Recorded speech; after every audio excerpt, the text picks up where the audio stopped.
5 seconds to go.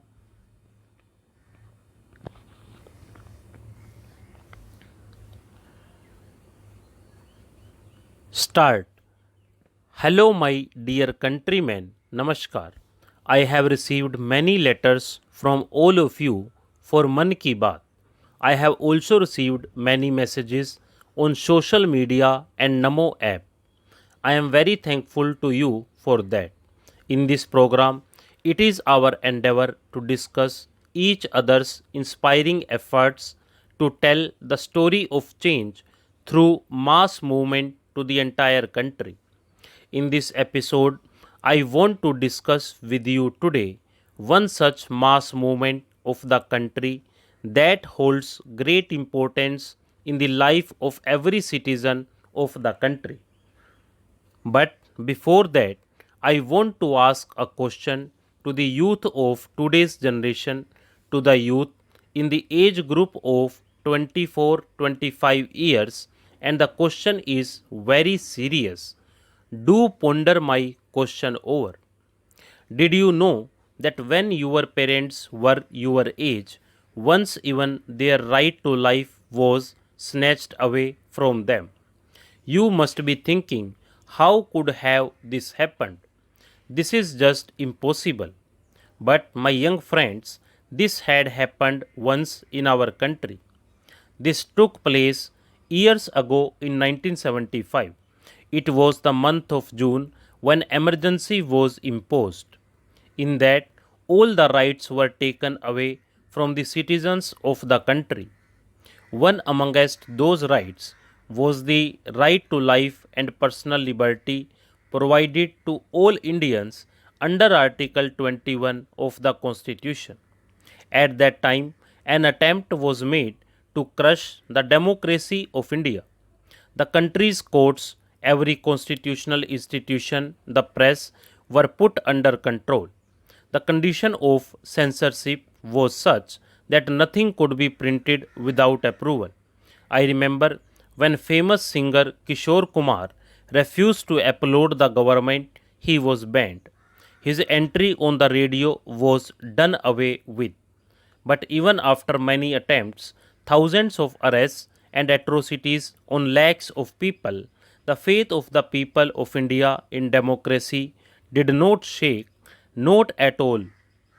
For us, the people of India, the sanskars of democracy which we have been carrying on for centuries, the democratic spirit which is in our veins, finally won.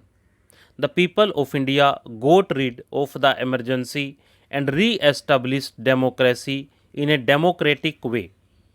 It is difficult to find such an example of defeating a dictatorial mindset, a dictatorial tendency in a democratic way in the whole world. During the emergency, I had the good fortune to have been a witness, to be a partner in the struggle of the countrymen as a soldier of democracy. Today, when the country is celebrating 75 years of its independence, celebrating Amrit Mahotsav, we should never forget that dreadful period of emergency. The generations to come should also not forget. The Amrit Mahotsav not only encompasses the victory saga of freedom from hundreds of years of slavery, but also the journey of 75 years after independence. We move forward learning from every important stage of history. My dear countrymen, there is hardly any of us who, in one's life, has not had fantasies pertaining to the sky. During one's childhood, stories of the moon and stars in the sky attract everyone. For the youth, touching the sky is synonymous with making dreams come true. Today, when our India is touching the sky of success in so many fields, how can the skies or space remain untouched by it? In the past few years, many big feats related to the space sector have been accomplished in our country. One of these achievements of the country has been the creation of an agency named In Space, an agency that is promoting new opportunities in the space sector for the private sector of India. This beginning has especially attracted the youth of our country. I have received messages related to this from many young people. A few days ago, when I had gone to dedicate to the people the headquarters of In Space, I saw the ideas and enthusiasm of many young startups. I also talked to them for a long time. You too will not be able to help being surprised when you learn about them. For example, take just the number and speed of space startups. Till a few years ago in our country, in the space sector, no one even thought about startups. Today, their number is more than 100. All these startups are working on ideas which were either not thought about earlier or were considered impossible for the private sector. For example, Chennai and Hyderabad have two startups, Agnikul and Skyroot. These startups are developing launch vehicles that will take small payloads into space. Through this, the cost of space launching is estimated to come down significantly. Similarly, Dhruva Space, another startup of Hyderabad, is working on high technology solar panels for satellite deployer and satellites. I also met Tanveer Ahmed of Digantara, another space startup who is trying to map waste in space. I have also given him a challenge that they should evolve work technology which can solve the problem of waste in space. Both Digantara and Dhruva Space are going to make their first launch from ISRO's launch vehicle on the 30th of June. Similarly, Neha, the founder of Astrom, a space startup based in Bangalore, is also working on an amazing idea.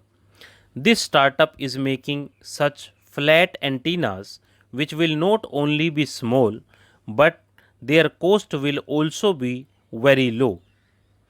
Demand for this technology can be all over the world. Friends, in the program of In Space, I also met Beti Tanvi Patel, a school student of Mehsana. She is working on a very small satellite which is going to be launched in space in the next few months. Tanvi told me about her work very simply in Gujarati. Like Tanvi, about 750 school students in the country are working on 75 such satellites in the Amrit Mahotsav, and it is also a matter of joy that most of these students are from small towns of the country. Friends, these are the same youth in whose mind the image of the space sector was like a secret mission in a few years ago, but the country undertook space reforms and the same youth are now launching their own satellites.